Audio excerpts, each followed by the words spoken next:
I'm a benzodiazepine survivor. I was prescribed 2 milligrams of Ativan nightly for more than 3 years.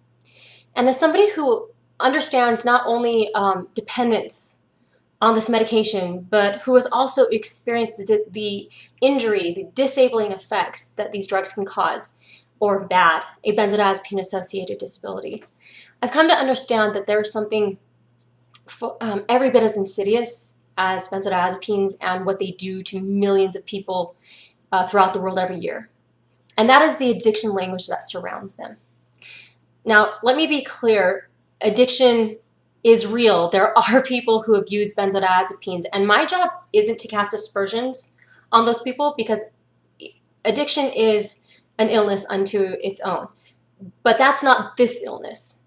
This is an illness that has been misunderstood and misdiagnosed for far too long because society and the medical profession insist on using addiction language and treating people who are dependent as addicts. So what I'm going to do today is talk about why addiction language is harmful. Because in my experience in helping people for years now, hundreds of people, if not thousands really, that I've come into contact with, there are 3 components that need to be addressed in helping somebody with a benzodiazepine-associated disability. That is the physical, then there is the social, and the emotional. And if you stick with me here through this, you'll see why addiction language is harmful to all 3 of these. So first of all, the physical. When somebody walks into a doctor's office and they need to get off their benzodiazepine for whatever reason, and their doctor treats them as an addict, labels them as an addict, even though they've only been taking this drug as prescribed, even though they've never gotten high from it, they've never abused it, they get no pleasure really from taking it, they don't even really give it that much thought, they just did what their doctor told them to. That leads to misdiagnosis, for one, because addiction treatment isn't appropriate for somebody with this condition. We're talking about people with a severe central nervous system injury, a brain injury, a body injury, and sending them to a detox facility or an addiction recovery treatment or to the 12-step program is not going to address that problem. In fact, it's probably going to make it worse because a lot of time those kinds of treatments come with various medications, such as psychiatric medications.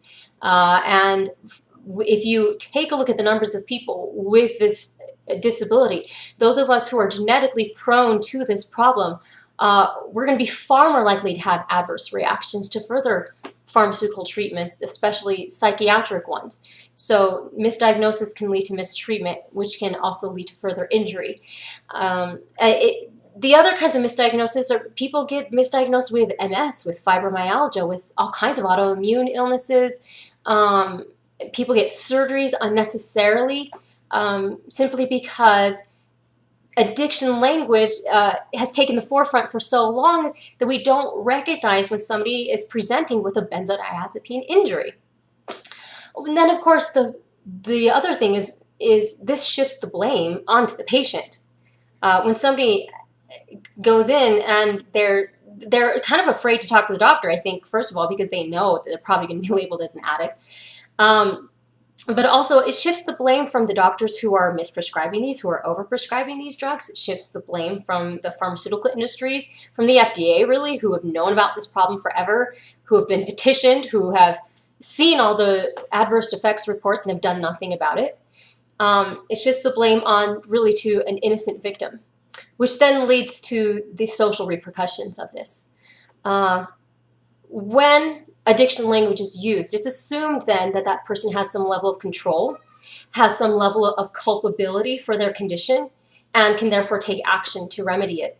But unfortunately, that's like saying that somebody who has cancer has some sort of control and needs to just, take responsibility and get over it and move on with their lives. That's not a realistic expectation, and then that's not humane, and that's not what happens. But unfortunately, that's the light that is cast on this problem. And so you have people who are estranged from friends and family because they don't have a doctor who sits down and says, look, I have diagnosed this person with this condition and they need your support during this time.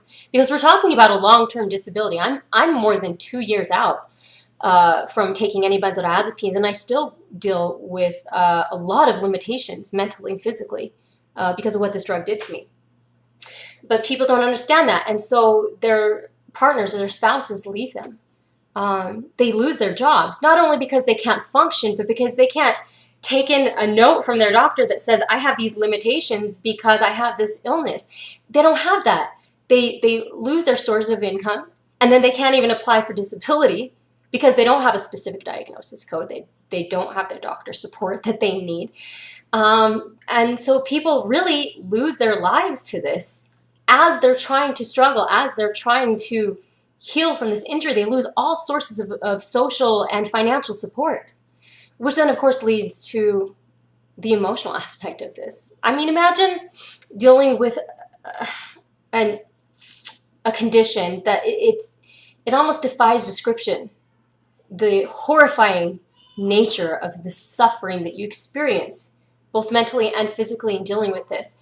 But then to not even have the language to describe what's going on so other people can understand, to not have that validation from the medical community, to have friends and family who have labeled you as an addict or crazy or lazy, to be labeled as those things and misunderstood, to add that insult to injury, it becomes unbearable, truly unbearable.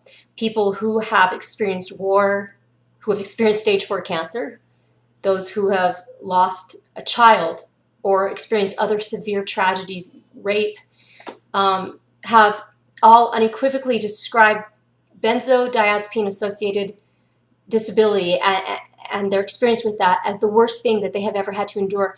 And a lot of that is due in part to the lack of social, emotional, and physical support. Not